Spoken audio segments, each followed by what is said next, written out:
Welcome to our 4 Jars kitchen, and today we have a very special guest with us, Leisa Sutton from Suttonsdaze. All right, Leisa, so today we are going to be making strawberry jam with you. Yes. You're going to show us how you do it, and I'm going to pretend like I don't know anything. Like I don't even know what canning is. Nothing at all. Okay. So I'm just going to be asking questions along the way. That and then works. helping you when you need it. We are going to make a low sugar strawberry jam because nobody in the world needs that much sugar. Your typical pectin will use at least as much as the fruit of sugar, and it's just unnecessary for us to take that amount in. So I have moved exclusively over to Pomona's universal pectin because it is an all-natural pectin that you can use very little sugar, like 3/4 of a cup of sugar for an entire batch, or you can substitute it with honey. You can't do that with the other pectins. This lasts literally forever, and it's all natural. So that to me is a win-win all the way around. Yes. Yes. I think number one question people are going to ask, do you have to use pectin? You don't have to use pectin. They have jams and jellies where you don't have to use pectin, but you cook it down a lot and it's not as shelf stable. So it's something that you would put in the freezer or the refrigerator. What do we do first? First, we have strawberries. We have 8 cups roughly of strawberries. The top's off of, they washed, everything's great. So we're gonna put these in the pot and we're gonna start cooking them down and mashing them. So it's a great time to take out your aggression. So we're gonna do this kind of in rounds because I don't know if they'll all fit in here, but we're gonna find out. Okay. And how long do they need to be in the pot on the stove? Until they're soft enough to mash. So there's no set time per se. Okay. They're just, and look at these strawberries. Yeah. Nice and big. So strawberry season in Florida is February. Right now. So even if you're not in Florida, go get your strawberries. Okay, so we're gonna get these on the heat and turn that on, and then we'll just put the lid over it and let it heat up a little bit. We'll add the last little bit into the pot as these cook down because we need the room. So we'll let that happen. And in the meantime, we'll get the pectin ready. Okay. A lot of people get confused with the pectin because when they read the directions, it says calcium water, and everybody's like, what a calcium water? Yes. Yeah, okay, calcium water is not something to be afraid of. It's very good. So in your box of pectin, along with the paperwork, you will get your pectin, but you'll also get a little packet that says calcium. Now, like I said, this packet will probably make 4, 5, 6 batches of this. That's how little you use of it. You don't need the same amount that you need with other. And this is the same thing. So you will make this up. I have a jar of this in my refrigerator all the time. How long does it stand in the fridge then? If you make Until you use it. But we're just gonna make up enough to do this. So for that, you need a 1/2 cup of water. And if you have canning jars that have measurements on it, then it has a 1/2 cup. So we're just gonna put a 1/2 cup of water in there. You don't always need measuring cups, but you know, until you get your 4 jars measuring cup set, that is awesome. Okay, I think I've got that. This is great. Right? Look at you. Yeah. Spot on. Okay, we're gonna put, I think it's a 1/2 teaspoon. It is a 1/2 teaspoon of calcium powder, So we're gonna just fake it a little bit here. Yep, okay. And a lid. We'll just use one of these for a moment. Just hang on to that and shake it up, right? And you're gonna have to do it again before we use it. Okay. But that's it. I mean, poof, you've made calcium water, okay? And then if you don't want to make the entire thing, just close that up, put it back in the box so you don't forget what it is. Done. Okay. Okay, so your calcium water's done. Now let's check on this. Oh, I can hear them. Sizzle, sizzle. Okay, and we So do we add sugar here, or when are we gonna add the sugar? after we cook these down. Okay. Okay, and you can make this a shorter process if you have a food processor or something.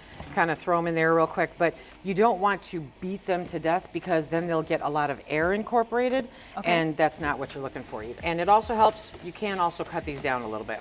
There are ways to make it go a little bit faster. We probably could have done that. We probably could have done that, yeah, we probably could have kind of got in there and beat them to submission, took out some aggressions, and see now they're starting to juice up. You want to get them to where they're all soft so that you can mash them up. Okay, so we can prep the sugar while those are cooking down. Okay, the sugar and the pectin. So we need 3/4 of a cup of sugar because we're going to go with this pectin. You can use 3/4 of a cup to 2 cups of sugar, but why? You know, they're in season, they're fresh, they're awesome. You know, so we're going to cheat and we're going to use. Okay, this is a bowl. Okay, so you need 3 of those. Sugar. Listen to that seal. Okay. Beautiful. Okay. All right. And then we're going to put in 2 teaspoons of pectin into this, right into the sugar. Okay. Because if you just take the pectin and add it to the jam or the jelly, it clumps up and it's really hard to get it to dissolve properly. But if you mix it in with the sugar, then it separates all nice and pretty. Makes it work better. I feel like strawberry jam is like the simplest It is. recipe you can make. Absolutely. If you're starting canning, Yep. start with this. Highly recommend it. Yep.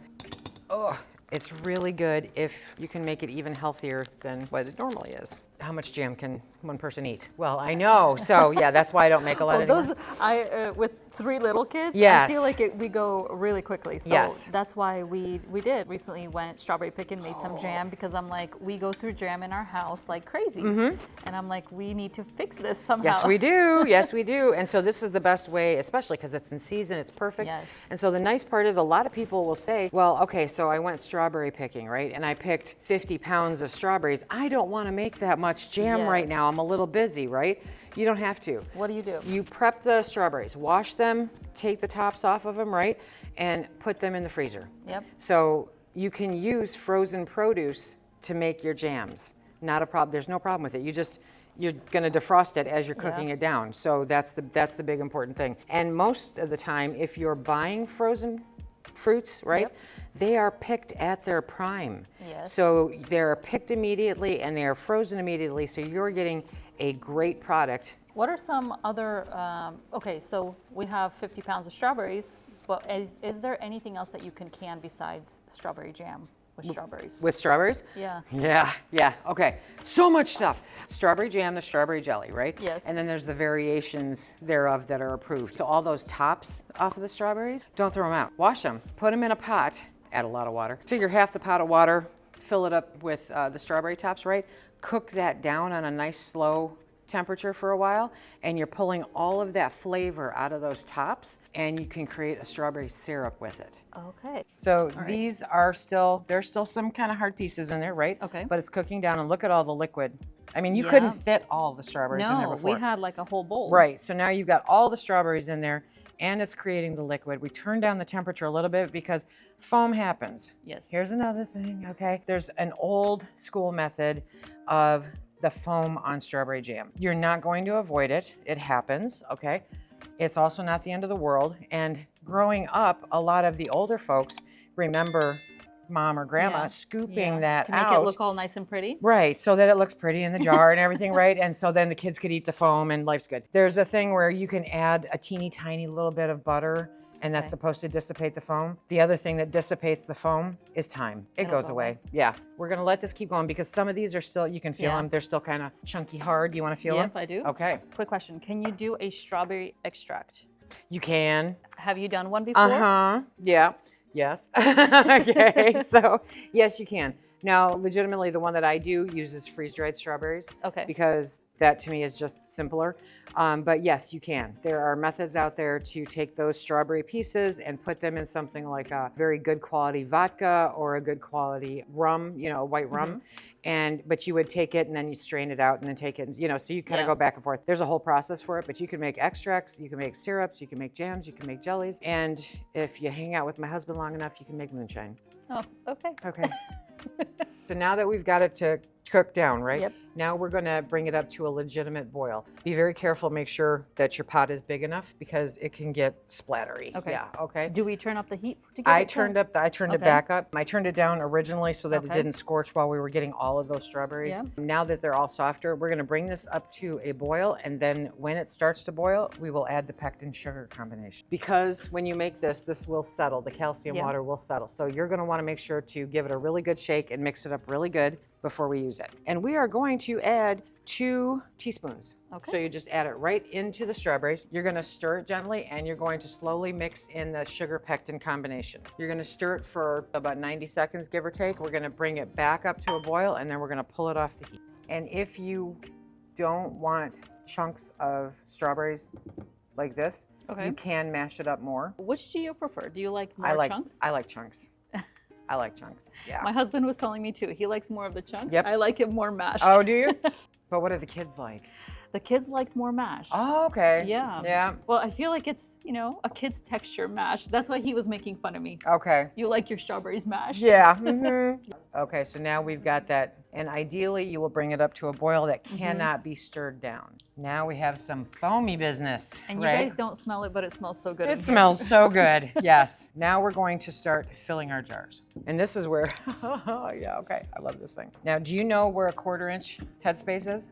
1/4 inch, right here. Yep, it's that top ring on the jar, okay? Look at you, look, she's all proud. I'm learning. I know. I'm learning. So that's the easy way to do it, is to find that top ring, that's a 1/4 inch. Why is headspace important? Because that is part of the science, that's part of the math for making it safe.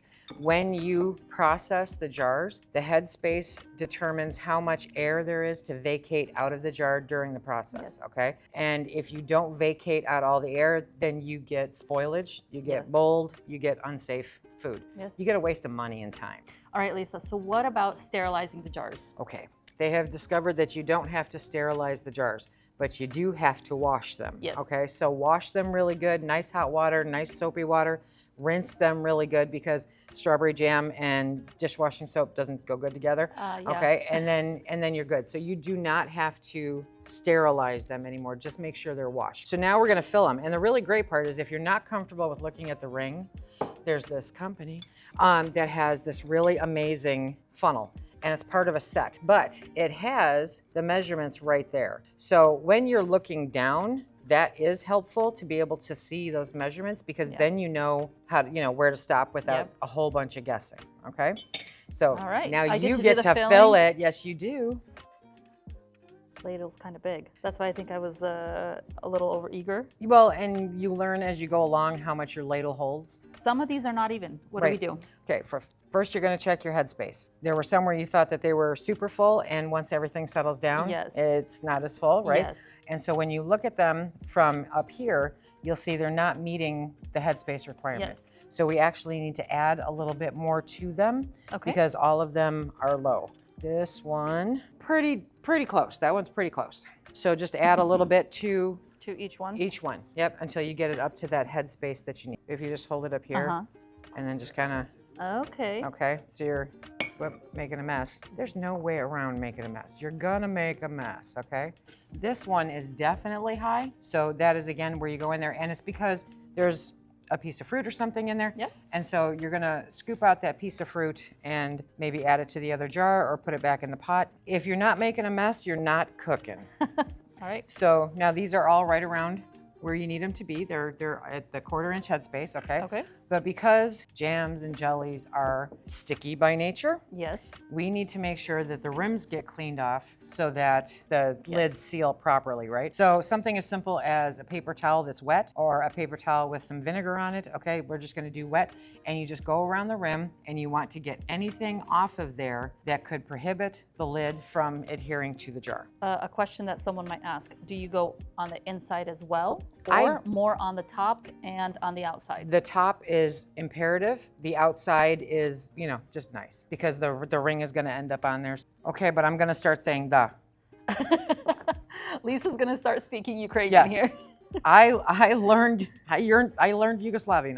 I can learn this. Okay. Interesting, because my kids were asking, Mom, why do you do this? Why? And it's, my mom never did it. My grandma did it. Right. Because we moved to the States. My husband's mom, they had a whole pantry in Ukraine. Yes. Like it was like a grocery store. Yep. That's what my grandson calls it, Grandma's grocery store, because he knows he can go in there. Now, granted, his favorite thing in the whole world is cream of mushroom soup. He was older then, right? He started to realize what is actually good. Right. Yeah, exactly. He knew what he liked. It gives you a security, and it's an art form. There are ways to make it work. So there, you're good.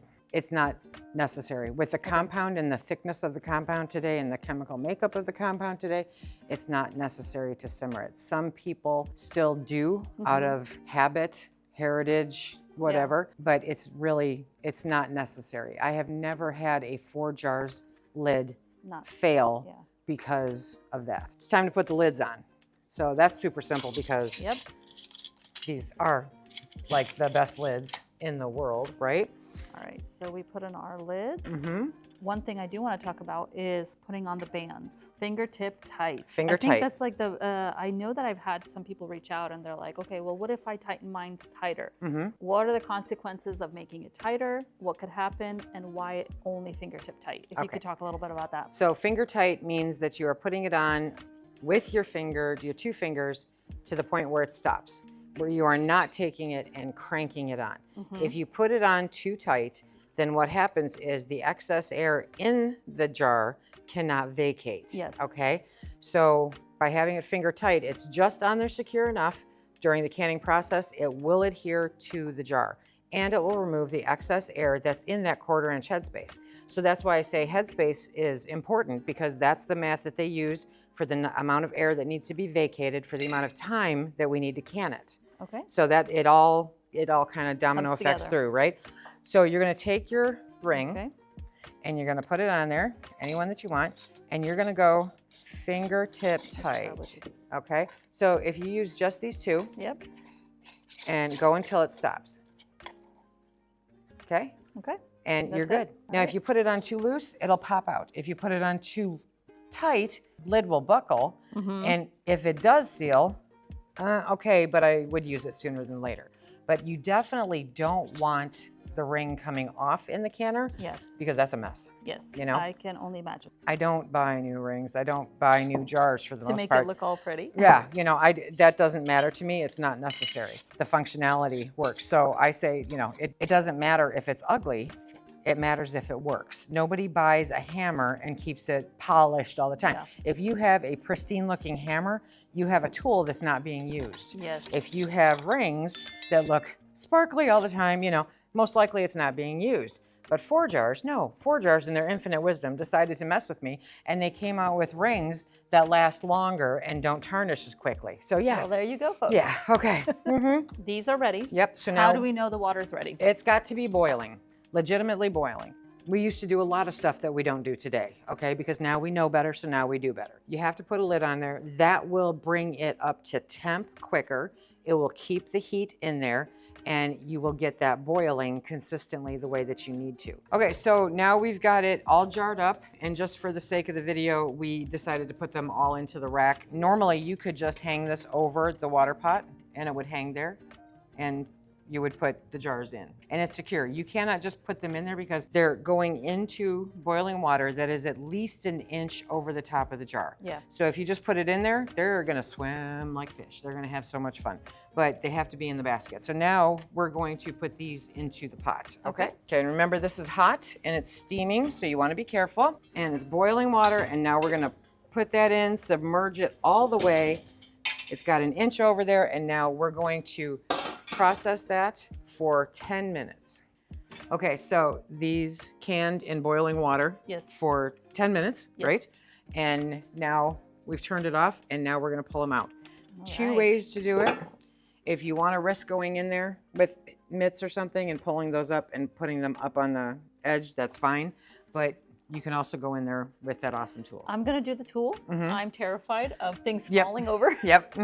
So then you just take them out and you put them right over on the, don't tip them if you can, try to keep them straight, because if they aren't completely sealed, then you could get stuff between Okay. the lid. So if you come straight up, then you don't have to worry about it. All right, Lisa, we got our jars out. Yes. What's next? Nothing. Don't touch them. You Walk mean away. I have to wait? Leave them alone, okay? You have up to 24 hours. When they're canned, you can hear them, that's Yes. awesome. When you can them properly, you have up to 24 hours for them to seal. Now, normally you will know whether or not they're gonna seal in 8 hours, okay? But leave them alone, walk away, go to bed, go put your feet up, go to the beach, whatever. Leave them alone for at least that long. Do not tip them, do not press the lid, don't do anything, okay? Okay, there you have it, our strawberry jam with Lisa Sutton.